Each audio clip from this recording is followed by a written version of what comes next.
Hello friends, कर्मचारियों के लिए ईपीएस 95 पेंशन से जुड़ी बड़ी खबर है। अगर आप ईपीएस 95 यानी कर्मचारी पेंशन योजना के तहत रजिस्टर्ड हैं और लंबे समय से पेंशन बढ़ाने की मांग कर रहे थे तो आपके लिए यह बहुत बड़ी खुशखबरी है।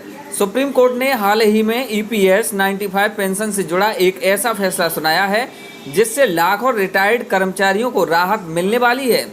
अब ईपीएस 95 के तहत आने वाले योग्य पेंशन भोगियों को 7,500 रुपये प्रति माह की पेंशन मिलेगी, वो भी महंगाई भत्ता डीए के साथ। पहले वही राशि केवल 1,000 रुपये थी, जिससे वृद्धावस्था में जीना बहुत मुश्किल हो रहा था। लेकिन अब यह फैसला बुजुर्ग पेंशन धारकों की जिंदगी को थोड़ा आसान और सुरक्षित बना देता है।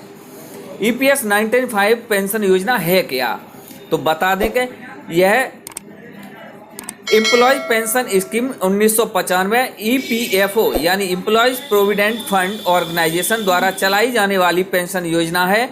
इसमें वे कर्मचारी शामिल होते हैं जिन्होंने ईपीएफ के तहत नौकरी की है और पीएफ में नियमित योगदान दिया है।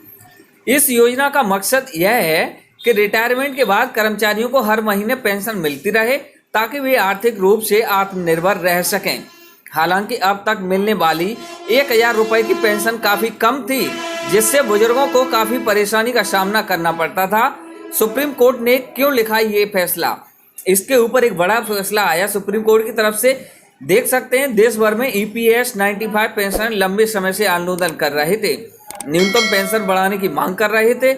ऐसे में सुप्रीम कोर्ट ने हस्तक्षेप करते हुए आदेश दिया कि ईपीएस 95 के तहत आने वाले सभी पात्र पेंशनधारियों को अब 7,500 मासिक पेंशन दी जाए, साथ ही डीए भी लागू किया जाए।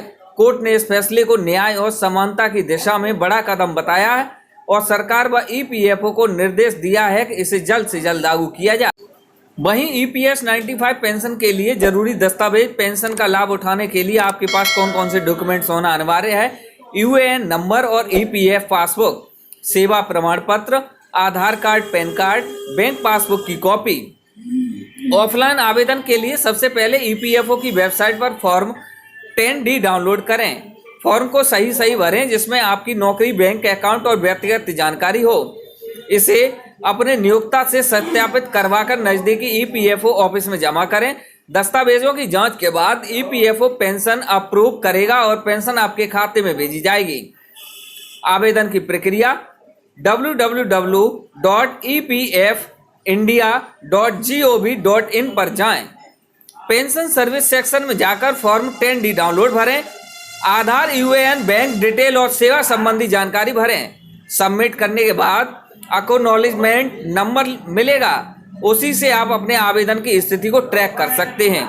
ईपीएफओ आमतौर पर 30 से 60 दिन में पूरी प्रक्रिया करवाता है। इस पर आपकी कोई भी जानकारी है या फिर राय है या फिर कोई सवाल है तो कमेंट बॉक्स में दर्ज करें। ऐसी लेटेस्ट जानकारी के लिए बने रहें मिस्टर कुंदा यूट्यूब चैनल के साथ। सब्सक्राइब अवश्य करें। Thanks for watching this video.